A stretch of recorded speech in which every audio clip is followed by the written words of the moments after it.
Hello and welcome back to Herpetological Highlights. This is episode 218. I am Ben Marshall, and co-hosting, as always, is Tom Major.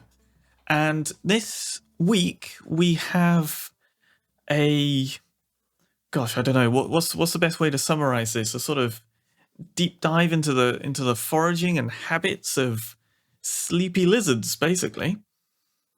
Yeah, basically, like we're looking at these big Australian lizards, sleepy lizards, and looking at how their personalities affect their success at foraging, essentially. Yeah. We're back after Christmas break. It's good to be back, Ben. Had a nice chill over Christmas.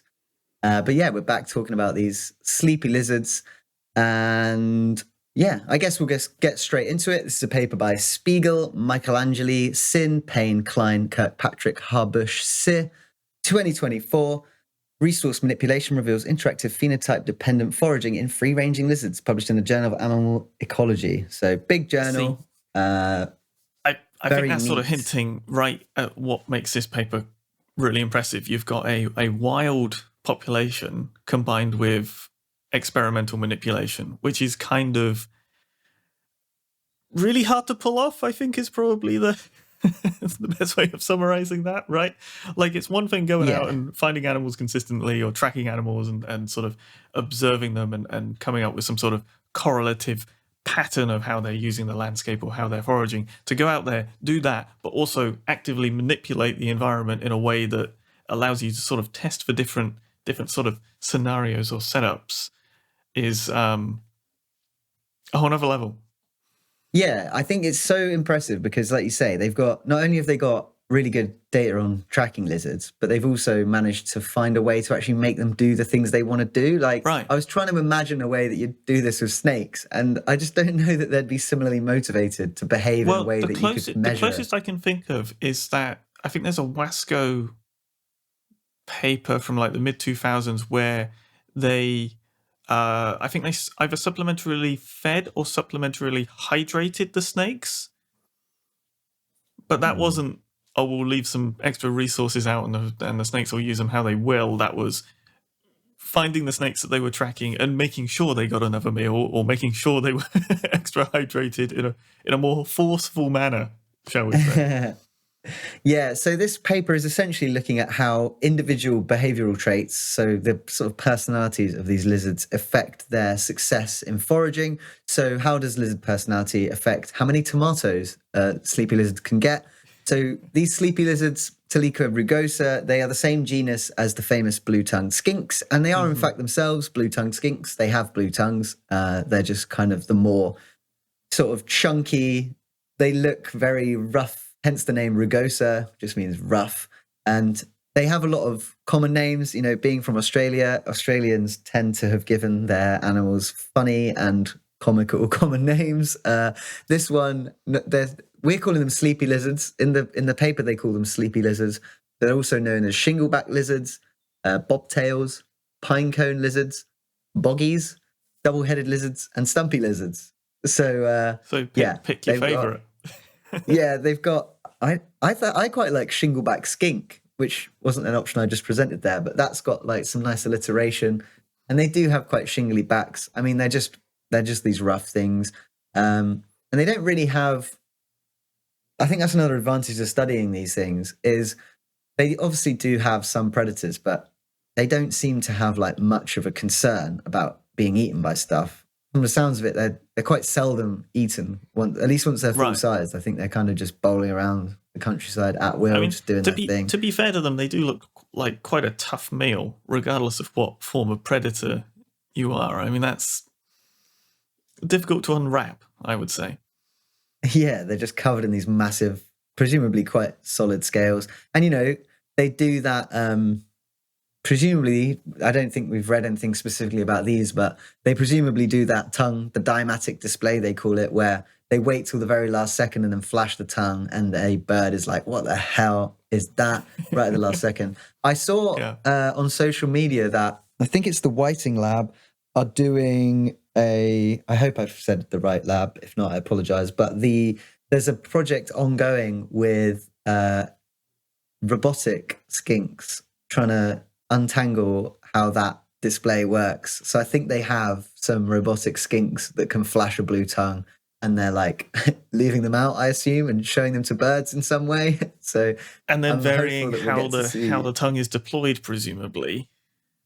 Yeah. Interesting. I don't know exactly. You know, it's classic. It was on Instagram. I looked at the picture very briefly.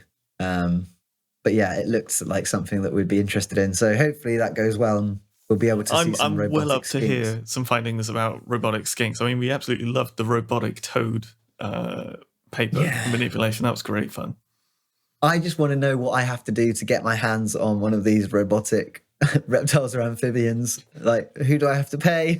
Just send me a skink that can flick its tongue out so I can freak out some birds. That'd be hilarious. But yeah, so this paper, back to the shingleback lizards, sleepy skinks, whatever you want to call them. They stuck GPS tags on 76 of these lizards, so like massive sample. They reckon they've got most of the ones that live in this area. Upwards of 80% of the individuals in that sort of area. Yeah. Yes, it's a good sample. I mean, you know, they're not exactly the hardest things to catch, but still, credit to the authors. Yeah, but This you've was also a got to whopping somehow effort. source enough money to have GPS trackers for 76 individuals. Yeah, those TechnoSmart tags are about 250 quid each. So right, 75 times 250, Ben, quick maths. Absolutely not. That's a lot of money. Like, that's like so much money. That's crazy. But yeah, they spent it on these tags, and they're in this Bundibor Station, South Australia. This is a place with the Mediterranean climate. One of my colleagues is actually from Southern Australia, and he was describing the Mediterranean climate to me yesterday while we were sitting in our office with our coats on. It sounds very nice. Lizards here, they're only active for a few months, so between September and December. They bowl around. They eat flowers, berries, and apparently most of their diet is actually an invasive weed called Ward's weed. So, big up Ward's weed, I guess. Yeah. One of those ones where invasive species is actually apparently maybe beneficial for these lizards.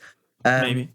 But yeah, who knows what it outcompeted what they used to eat. Maybe that was better. But the crux of this study is that they've got sleepy lizards, and they want to know how their personality affects their ability to find these patches of tomatoes, right? So cherry tomatoes, right? Delicious. Agreed. We can all, you know, if you're making a salad, you're going to be popping a few in your gob, aren't you? Cherry tomatoes are nice. What they did was they were putting out these little plates of cherry tomatoes underneath a cage, but the cage had holes so that the lizards could get in and out, but it meant that annoying, non-interesting animals like sheep had to keep well clear. They couldn't eat the tomatoes. Everybody wants to get these tomatoes, and you've got to make sure only the lizards can, yeah. Yeah, I mean, like, any wild animal stumbling across a little perfect crop of tomatoes is going to be like, this is the best day ever. So they had a load of patches of tomatoes, and this is another place where like insane amounts of effort must have gone into this study, because they had 123 tomato patches and they were replenishing them twice a week. So they must have been camping out at this site, or at least going around. And goodness knows how many tomatoes that equates to over the course of adding up activity. the costs. We've got GPS tags, tons of cherry tomatoes. Yeah, and just like, camping equipment, presumably. I don't know. Maybe they live near here. Anyway, impressive scale. And they were looking to see, basically they had these sort of tomato zones very neatly laid out all across the habitat. And they would either have high, low, or no tomatoes. So lots of tomatoes, not many tomatoes, or no tomatoes. And they were consistent throughout the study. So the lizards should be able to sort of like have the capacity to learn. Yeah. Yeah. Whether they did or didn't, we'll find out. And then they also did another thing where they were measuring the personalities of these lizards, right? Because we want to know how personality affects how many tomatoes they get. That's the whole point of it. So they measured their boldness. Boldness was measured by taking the lizard and presenting it with a nice piece of banana, a special treat. And that banana, they could eat it, but they had to eat it while a scary person was watching. Yes, you had to be observed eating the banana. Yeah. And I don't know about you, but yeah, if someone was like intently watching me eat the banana, I would eat it probably a little bit less quickly than if I was not observed, but I'd still go for it. But yeah, so that was the boldness. How willing are they to eat a piece of banana? You have the equivalent boldness of one of the bolder sleepy lizards, basically, is what you're saying. Not peak boldness. There's no hesitation there. There's slight hesitation, but still, banana's worth it. I always hesitate a little bit in those situations. I think that's wise. Yeah. Well, this is maybe you get less cherry tomatoes at the end of the day. Then this is a kicker, isn't it? I think I'd take the measure of in the wild. I think there is something inherently a little bit creepy about somebody intently watching you eat a piece of banana. That is a reason for suspicion. Is eating anything. Get the banana in this context. Their eyes are just like boring into you. Like, cool, man. I'll eat the banana. Anyway, so yeah, they had the boldness, willingness to eat a banana while being watched by a scary human. And then they also had aggressiveness. And they measured aggressiveness in a fun way. So they had a model of another sleepy lizard, because these things can be competitive with each other. And what they would do is like stage a mock attack. So presumably it's a sleepy lizard on a stick or whatever. And they would pretend to attack the lizard with the other sleepy lizard.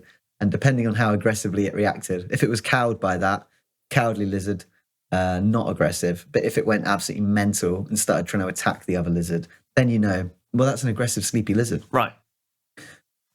So they've got all these animals. Critical bit is that the boldness assessment and aggressiveness are separate personality sort of aspects.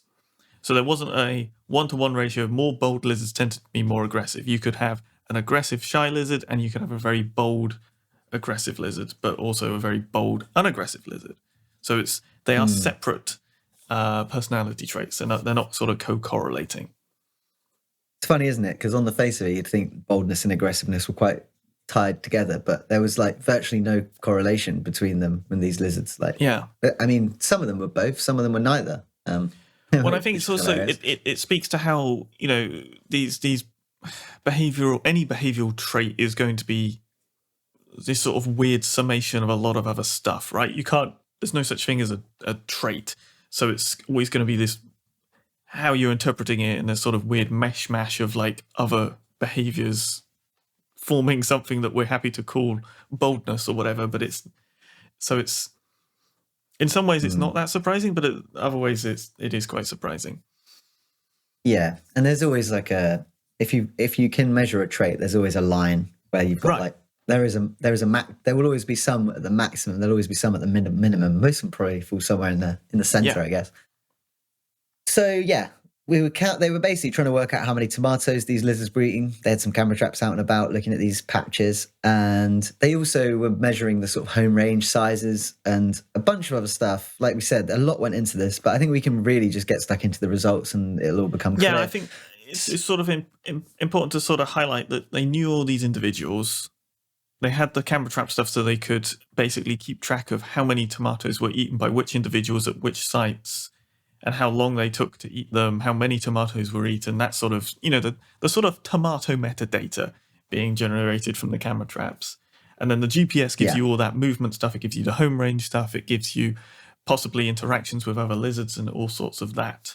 Sort of, it's an outrageously rich data set, which probably has a lot. They answer a lot of questions in this paper, to be fair, but I think there's probably a lot more going on with sort of social interaction and proximity to other lizards and all sorts of stuff going on, which would be interesting. Yeah, I mean, they've probably thought about that. I would be surprised if there aren't more papers coming out. Well, that's what I'm expecting, is I'm fully expecting several more papers out of this exact experimental setup, because there's no way there's not more going on here. That was one of the things they considered, wasn't it? Was how many other lizards sort of overlap, what percentage of their range they overlap with. Which is fun. I mean, that's one of those things you can do when you have virtually all the lizards have trackers on them. Yeah. Does fortune favor the bold? Yes, it does, if you're a sleepy lizard.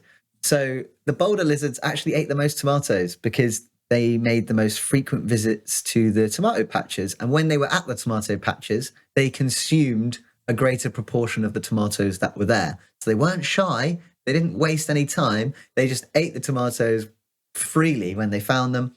And then something else which I thought was really cool was that the bolder lizards tended to have smaller home ranges, which you would think would mean that they would have less access to food because they've got smaller home ranges. But because they made the most of the patches that they found, they were actually like exploiting things really efficiently. Yeah, I think that was the kicker, wasn't it? It was the boldness was sort of being suggested to be linked to efficient use of resources, as sort of being willing to go out there and find the high quality resource and remembering where it is and making full use of that. Yeah. I love it so much. I love it so much that they work this out. Like, there's these lizards which are bold, and they're just like singularly focused on finding the tomatoes. It's like, but that doesn't just extend, because obviously this is an experimental setup where you've created a false resource for them to exploit. It's not a real thing. But what was interesting was that they also looked to see which lizards had the most natural resources in their ranges, and those same lizards that were bold, that had the smaller ranges, also had the highest abundance of good natural resources, like good green bushes they could munch on and stuff like that. So it does actually extend to the natural environment. These bold lizards seem to create for themselves really efficient, good home ranges where they just motor around getting the food in a way which they waste very little time, which I really liked. And it was sort of in a nice contrast to the aggressiveness too, right? Aggressiveness was more connected to basically a less efficient foraging strategy, I guess would be the way of summarizing. Yeah, well, they're stupid brutes, aren't they? They're idiots. They're just busting around. They're too concerned with getting in beef to find the tomatoes. They're just like rolling around, patrolling the edges of their habitat, which I thought was quite interesting. I think that was from a previous study, was it? Where they know that aggressive ones tend to patrol the edges of their habitat. Basically, they're just cruising around looking for trouble. And because of this, or sort of in connection with this, they didn't seem to have the same ability to distinguish the areas with lots of tomatoes compared to few tomatoes. So they wouldn't really discriminate. They wouldn't preferentially revisit places with loads of tomatoes, these aggressive ones. They would just walk around all the patches, checking them a little bit more sort of willy-nilly. So they seem to be a little bit less sort of... they just seem to have a little bit less of an ability to sort of plan out effectively. Right, unless they were also quite bold at the same time. So like high aggression, high boldness, that's kind of your peak tomato consumption behavioral phenotype, right? Whereas the worst case is low boldness, high aggression. That leads to the least amount of tomatoes obtained. Which I think... low boldness, high aggression. I reckon that summarizes a lot of aggressive people, you know? Like, they're aggressive. Sort of very defensive. They're scared, you know? They're scared. That's why they act out, because they're frightened. And I think, yeah, you're right. Like, it was a really nuanced picture where if you're bold and aggressive, you consume the most food overall because the boldness sort of compensates for this aggression. So, you know, you're bold, you're using resources effectively, and this compensates for the fact that you're actually also trying to spend a lot of time patrolling your range and getting in aggro with other lizards. So yeah, and that also played out in the home range size where, like you said, the shy and aggressive lizards struggling the most with their efficiency of resource use, they also have the largest home ranges because they're probably having to wander around larger areas because what they're doing is so ineffective in terms of getting food. And, you know, it might convey other benefits to them. Like maybe in like really hard years or something, they come into their own because they're willing to defend their territories more aggressively. Something like that. You could see that there might be a trade-off. That's not something they tested here, but there must be a trade-off. There must be a benefit. Yeah, I was thinking if you're coming from just maintaining that phenotype in the population sort of thing, it might also be that they're bumping into more other individuals, so there's more mating opportunities down the line or something along those lines. Like that bigger home range, we know for other species can be connected to greater access to mates and sort of interactions with other individuals. So, you know, there could be any sort of helping hand in that regard. Yeah. Yeah, that's a really good point. But yeah, this paper was amazing. It's definitely one of the first times I can recall seeing like multiple behavioral traits considered and looking at the ranges of the animals in the wild. Yeah, it really got the wheels turning, this one. Great stuff. Yeah, no, I think it's superb. I do highly suggest people go read it because although we've sort of summarized the broad strokes, they break it all down much more specifically. You know, they have separate models sort of teasing out all these different aspects, and they do a very good job of summarizing what is quite a complexly modeled system with individual models. They've got these wonderful diagrams in the paper sort of showing all the sort of interrelationships between these different things that they measured, like the boldness, like the number of tomatoes eaten, like the number of sites visited and stuff. And it does feel like there's an opportunity there for a more complete modeling approach where it's all sort of modeled simultaneously or something. I am fully expecting more stuff on this using this data. Like this is a wonderful, wonderful sort of paper and step towards it, but I will be amazed if we don't end up reading a couple more. Yeah, me too. Very good stuff. So should we move on to our species of the bye week? Absolutely can, yes.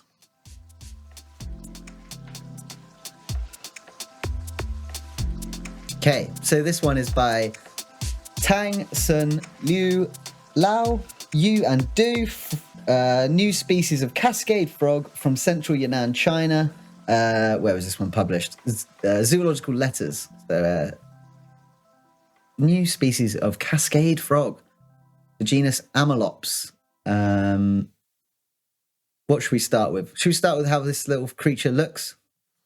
And they are little, yes. The holotype is this little 3 centimeter long, little male green brown frog. I feel like quite a classic frog shape. This is sort of what pops to mind when I think frog. Not that that's very helpful describing it, because you need to be in my mind to know what I think of classic frog, but it's this. I think, yeah, people know what you mean. It's this sort of generic. I think what it is like your generic frog is born of our common frog here. Exactly. In the UK.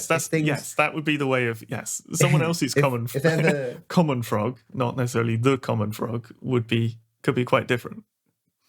If ever Ben or I says it looks like a normal frog, it's just the common frog that we have here, because it's the frog that we grew up catching in the garden. Yeah. But yeah, I mean, it does. It's like you say, it's got a nice brown back, green sides, big eyes. Golden eyes, sort of, which I feel is reasonably common with what I class as common frogs. Yes, and it's got a good name. So they've named it Amalops ailao, AILAO, which is named for the type locality, which is this Ailao mountain in Yunnan province, China. And they suggest calling it the Ailao cascade frog.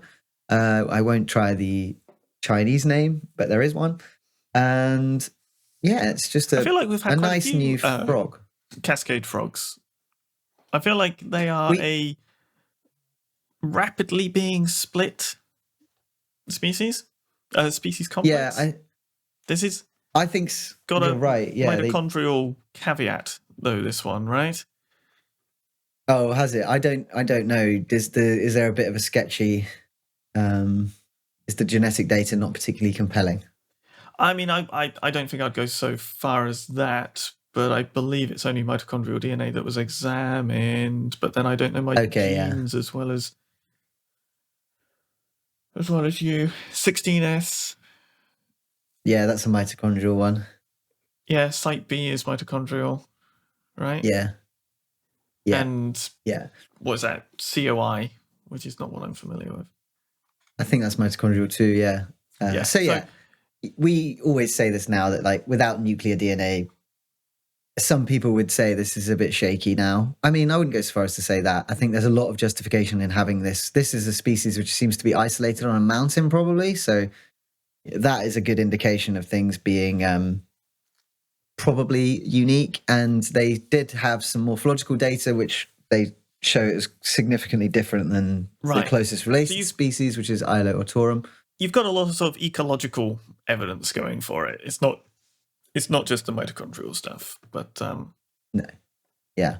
One thing I would say is that the picture we've got in the video, and also the sort of picture we're talking about, I think, is of a male frog, which is quite slender, but the females are a lot chunkier in this species. They've really got a lot more clout to their body. They are bigger in general. Yeah, it is a dimorphic species in the sense that the females are bigger and rounder. And the habitat is a really nice like rocky mountain stream in China. Looks quite beautiful.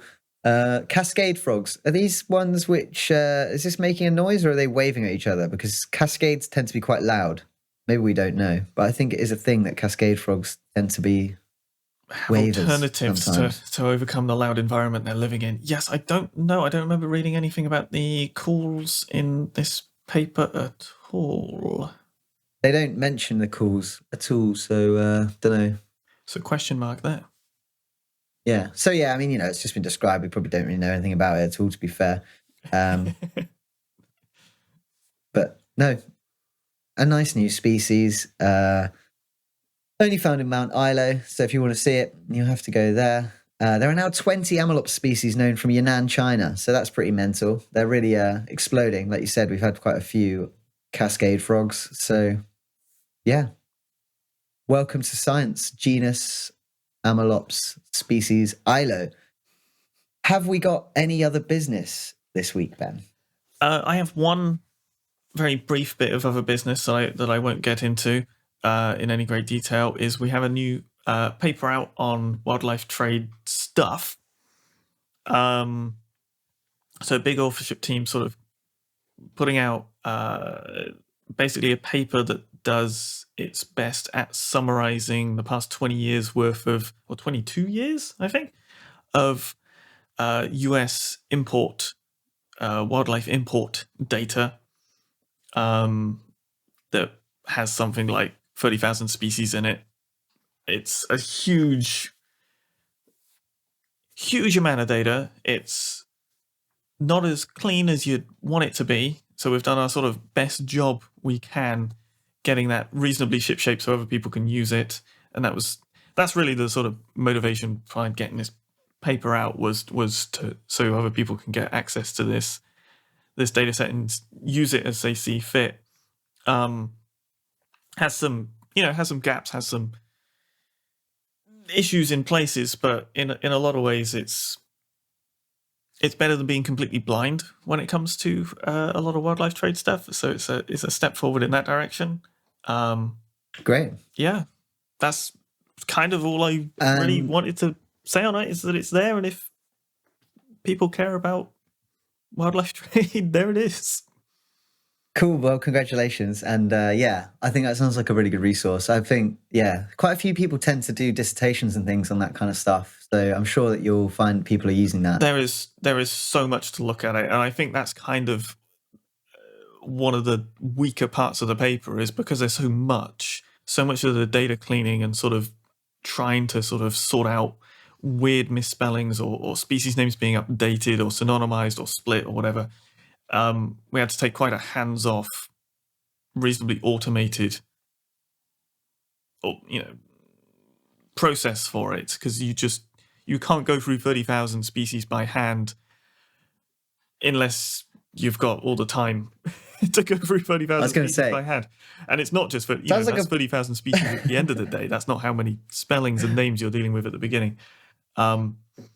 So any sort of anybody that's willing to look at a smaller subset of that data in more detail, I think could find all sorts of weird and wonderful things going on, with the caveat of you've got to be able to trust that the data was input accurately to begin with, and all those sorts of things. Because the reporting obviously it's not being reported for scientific purposes; it's being reported as sort of mandatory import data collection sort of things. So it's not necessarily how you would want it recorded if you were doing science on wildlife trade necessarily. Right on. You didn't fancy making it your life's work to sort that out then? Absolutely not. No, it's one of the more soul destroying things I happen to work on. It's tough going, man. That's great though. Where's that coming out? Proceedings of the National Academy of Sciences. Nice, man. Nice. Good stuff. Wicked. All right. Awesome. Yeah. Well, yeah, look forward to seeing that. And you'll put a link in the show notes, presumably. Oh yeah, it'll be in the show notes. Absolutely. Be in the show notes. Awesome. Cool. Well, I haven't got anything else in terms of other business unless you have. So nope. That's all I think that's it. If people want to get in touch with us, you can, herphighlights@gmail.com. If you want to become a Patreon, that's patreon.com/herphighlights. Thanks as always to all our patrons. Really appreciate that. You can follow us on Instagram, herp_highlights. We're getting the followers up, which is great. Follow us over there. And I am Tom on Instagram, Tom_E_major. I think all that remains to be said, Ben, is thanks for listening. Yeah, thanks for listening.